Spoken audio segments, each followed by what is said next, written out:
کہ انبیاء علیہ السلام معصوم ہیں، باقی کوئی نبی کے علاوہ معصوم نہیں ہو سکتا، اور جو معصوم ہے اس سے غلطی ہو سکتی ہے اور ہوئی بھی ہے۔ اگر اس غلطی کو اللہ نے معاف کر کے رضا کا پروانہ دے دیا اور اعلان کر دیا رضی اللہ عنہم، اللہ ان سے راضی ہو گیا، تو جب راضی ہو گیا تو تم کون ہو کہ تم انہیں مجرم بنا کر، انہیں اپنی عدالتوں میں لا کر ان کے خلاف فیصلے سنانے والے؟ تمہیں کس نے اختیار دی ہے؟ سیدنا حسین رضی اللہ عنہ، حسن رضی اللہ عنہ، ان کی 6 سال کی پہلی زندگی یہ بھی تو بیان کی جاتی ہے۔ 58 کے بعد اس کو بھی بیان کیا جاتا ہے کہ جب یزید حکمران بنا تو پھر ان کے ساتھ ظلم و ستم کی یہ کیفیت تاریخ کا حصہ ہے۔ یہ درمیان والا 52 سال جو انہوں نے گزارا ہے، جن کے ساتھ گزارا ہے، کیا یہ کوئی پیغام نہیں ہے؟ کیا اس میں ہماری کوئی نمونہ نہیں ہے؟ وہ آخر ان کی زندگی کہاں ہے اور کیسی تھی؟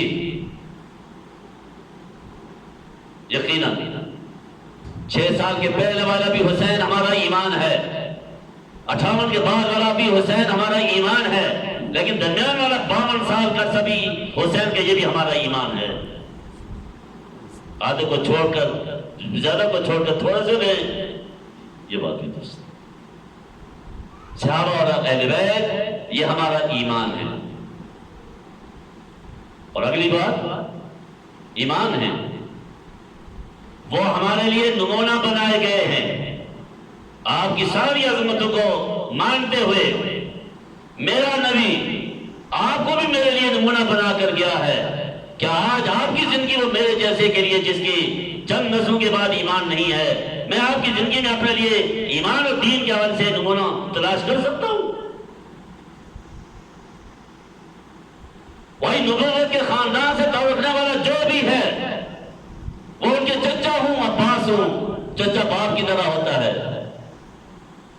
او بھائی، چچا باپ کی طرح ہوتا ہے۔ چچے کے ساتھ احسان جس کسی نے کیا، اس کا احسان کا بدلہ اسی طرح دینا چاہیے جس طرح باپ کے ساتھ کسی نے احسان کیا ہے۔ اور یہ جانتے ہو کہ میرے اور آپ کے نبی صلی اللہ علیہ وسلم نے ایک بڑے منافق کو اس کی موت کے بعد اپنا کرتا نے اتار کر اس کی اپنی قمیص اس کو پہنائی تھی۔ یہ قمیص کیوں پہنائی تھی؟ جانتے تھے اسے گالی دی ہے، جانتے تھے انہوں نے ان کے حرم پر انگلی اٹھائی ہے، عائشہ پہ بہتان لگانے والوں کا سردار تھا۔ اسے نبی علیہ السلام کو نامناسب لفظ کہے زندگی میں، اور جب آپ اپنا کرتا بھیج رہے تھے اور پھر نماز کے لیے تیاری کر رہے تھے تو فاروق جیسا غیور وہ راستے میں کھڑا بھی ہو گیا تھا، دامن پکڑ کر کھینچا بھی تھا، حضور کہاں جا رہے ہیں؟ کیا اس نے یہ نہیں کیا تھا؟ اسے یہ نہیں کیا تھا، اسے یہ نہیں کیا تھا؟ نبی علیہ السلام فرمایا ہاں ضرور کیا تھا، لیکن مجھے میرے رب نے اجازت دے رکھی ہے، اور میرے جانے سے اگر اس کی مغفرت ہو جاتی ہے میں نماز پڑھوں گا۔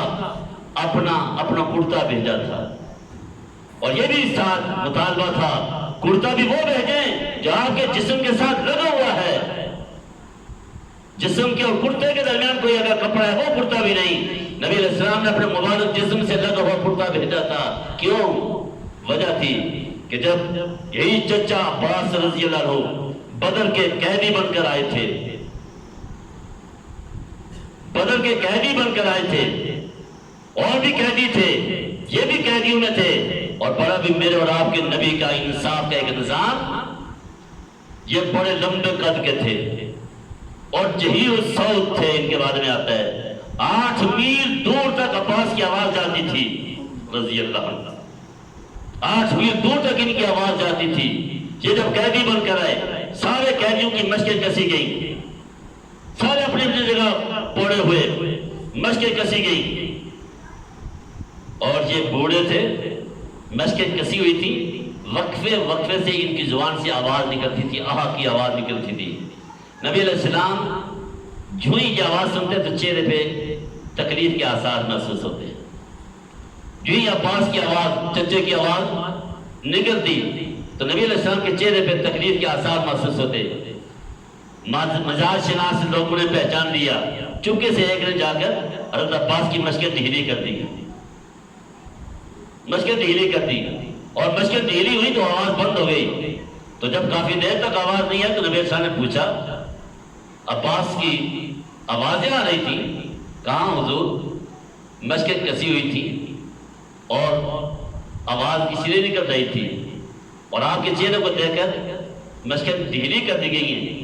تو نبی صاحب فرمایا کیا باقی قیدیوں کی بھی مشکل ڈھیلی کی ہے؟ کہا نہیں. فرمایا ایسا نہ کرو، پھر باقیوں کی بھی مشکل ڈھیلی کرو. عجیب انصاف کا نظام. چچے نے اور عام قیدیوں نے انصاف پر داغ نہیں لگنے دیا. یہ عباس جب تشریف لائے قیدی بن کر تو ان کا کرتا پھٹا ہوا تھا، قمیص نہیں تھی. قیدیوں کو کپڑے پہنائے گئے. عباس کے جسم پر کسی کا کپڑا نہیں آ رہا تھا. اتنا لمبے قد کا کوئی نہیں تھا. اس لمبے قد کا ایک ہی تھا، وہ عبداللہ بن ابی تھا. اس عبداللہ بن ابی نے اس موقع پر نبی کے چچے کو قمیص دی تھی. آج نبی نے اپنے چچے کے احسان کو چکایا، اپنی قمیص اس دشمن کو دی. احسان کا بدلہ احسان ہوا کرتا ہے. اور یہ چچا ہے، اور چچا چچا ہی نہیں ہوتا، وہ باپ کا بھائی ہوتا ہے، باپ ہوتا ہے. کاش آج امت اپنے نبی کے اس مزاج کو سمجھ کر رشتوں کی پہچان کر لیتی، رشتوں کی پہچان کر لیتی. ہمارا حضرت تھانوی رحمہ اللہ ان کے حالات میں لکھا ہے، کسی نے ان سے پوچھا حضرت کبھی آپ کو آپ کے والد نے مارا ہے؟ کہا کبھی نہیں، صرف ایک موقع پر تماچا لگا تھا. پوچھا کب؟ کہا میں دارالعلوم دیوبند سے گھر آیا، چھٹی تھی. گھر مجھے پتہ چلا کہ ابا جان کی چچا کے ساتھ کوئی لڑائی ہے اور ناراضگی ہو گئی ہے. جب مجھے یہ پتہ چلا تو میں چچے سے ملنے کے لیے نہ گیا. ایک دن دوسرا دن میرے والد گرامی نے بلایا، کاشف علی چچے سے ملاقات کی ہے؟ کہا نہیں، میں کیسے ملاقات کروں، تو آپ ان کے ساتھ تو ناراض ہیں، لڑائی ہے. تو کہتے اس موقع پر تماچا مارا. کہا لڑائی تو میری ہے نا بھائی، انہیں کیسے جو وہ تو تیرا باپ لگتا ہے. اس موقع پر تماچا مارا تھا. آج کوئی باپ اپنے بیٹے کو اپنے چچے کے حوالے سے جس کے ساتھ اس کی لڑائی ہے اور ناراضگی ہے، کیا اس بنیاد پر اس کو یوں تیار کر کے چچے کے پاس بھیجتا ہے؟ یہ مزاج میرے نبی نے دیا تھا خاندان بنانے کے لیے اور رشتوں کی پہچان کے لیے. اور ظالموں، جس نبی کے ساتھ تم نسبت کا دعویٰ کر رہے ہو، کیا تمہاری اپنی زندگی میرے جیسے شخصوں کے لیے جس کا ایمان نظر نہیں آتا پیچھے جا کر، کیا تم نمونہ فراہم کر رہے ہو؟ کیا تم سے تمہاری اس نسبت کے حوالے سے کوئی پوچھا نہیں جائے گا؟ جہاں تمہاری نسبت کا یہ احترام اور عظمت ہے، میں اس کو گن گاتا ہوں، اور ہر ایک ایمان والے کو گن گانا چاہیے. لیکن کیا اس نسبت کا تقاضا اور حق ادا کرتے ہوئے تمہاری نجی زندگی اور تمہاری اجتماعی زندگی اور میرے جیسے کے لیے کیا نمونہ بھی فراہم کر رہی ہے؟ تمہیں تو تمہارے نبی نے قرآن کے ساتھ جوڑ کر میرے لیے نمونہ دیا تھا. کیا تھا؟